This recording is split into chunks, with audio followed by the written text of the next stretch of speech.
indigenous to Israel? Zionism? Are you indigenous? But of course, but Zionism is defined by indigenous.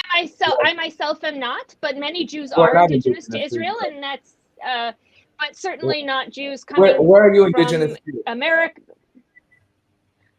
I come from Spain, actually, in the 1400s. I have ties So back to there. before that, the Sephardi Jews in Spain, you're saying that they're indigenous to Spain only, and they didn't came from anywhere else?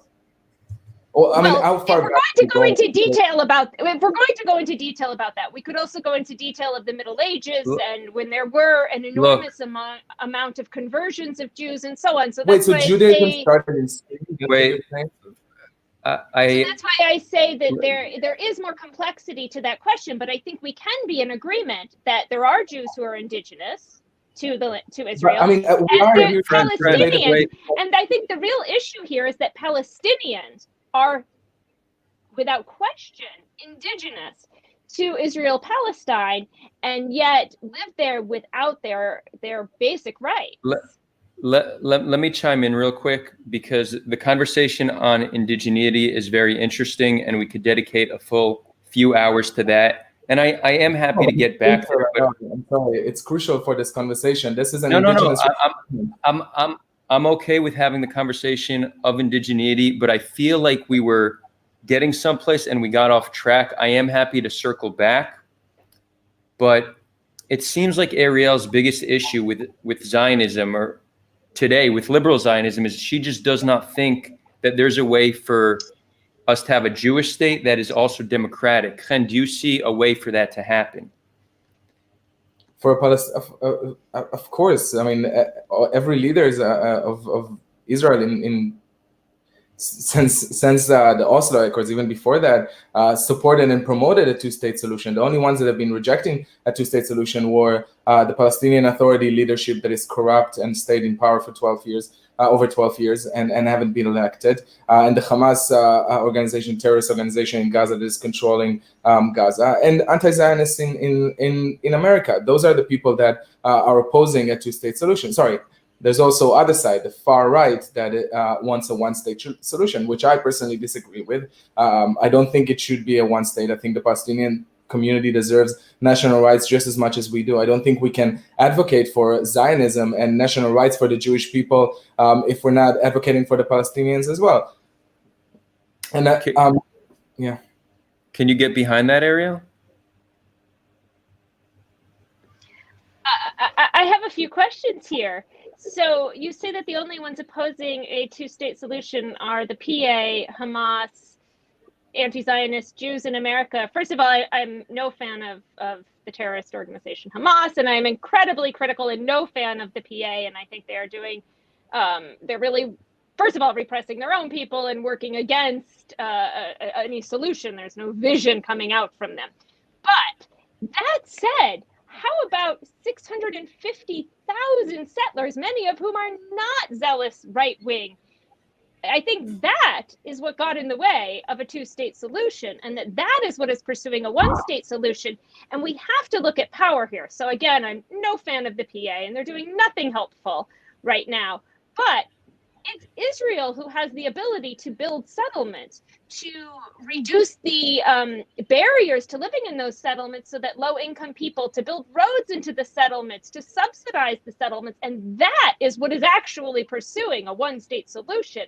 It's daily de facto annexation that cemented a one-state solution. I think a two-state solution, and I was a fan a long time ago before it got buried under so many mountains of settlements.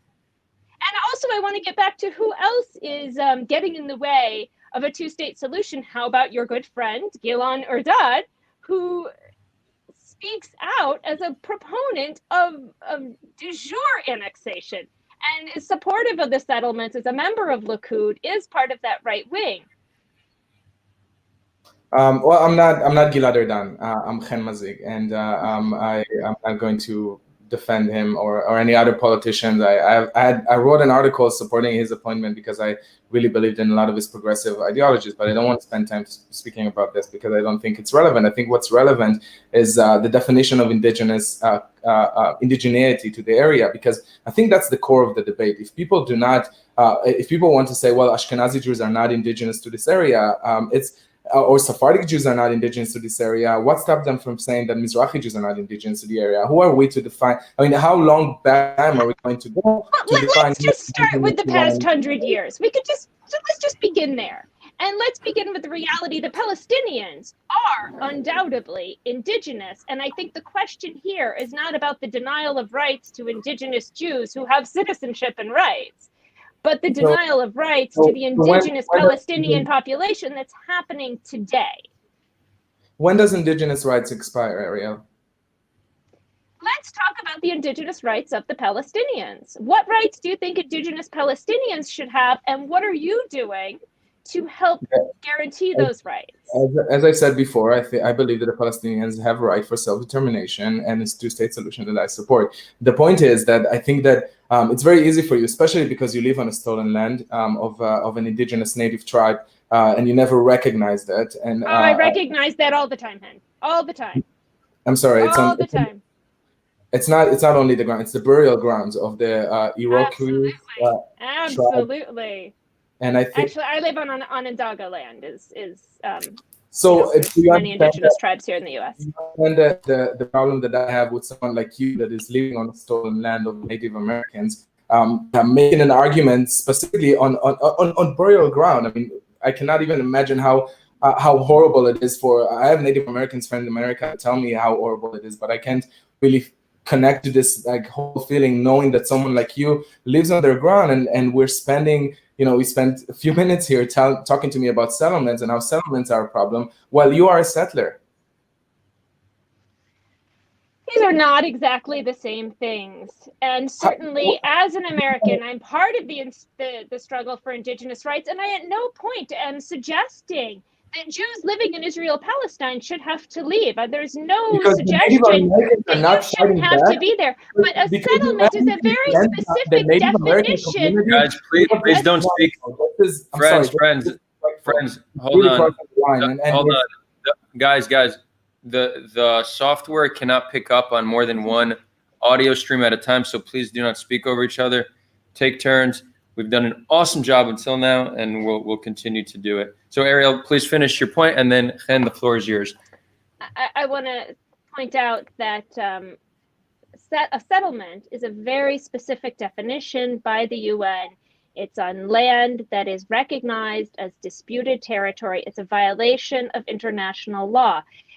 The more accurate comparison that you might be trying to make would be Israelis living in Tel Aviv or Haifa to Americans living on stolen land built on racism and ethnic cleansing. Absolutely. That's, America. We have many problems here, and that's much of the root of them.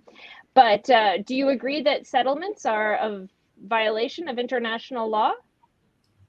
Israeli settlements. Yeah, I agree in general that your settlement is also a violation of international law, and I do oppose the settlements. I think that the settlements are not helping achieve peace and a two-state solution, and I support ending the occupation as well. But I'm also supporting ending the occupation of you. The issue is that where you live right now as a settler, as a colonial settler, on a stolen ground and a burial ground of Native Americans that you have killed all of them. You haven't left any of them to fight back.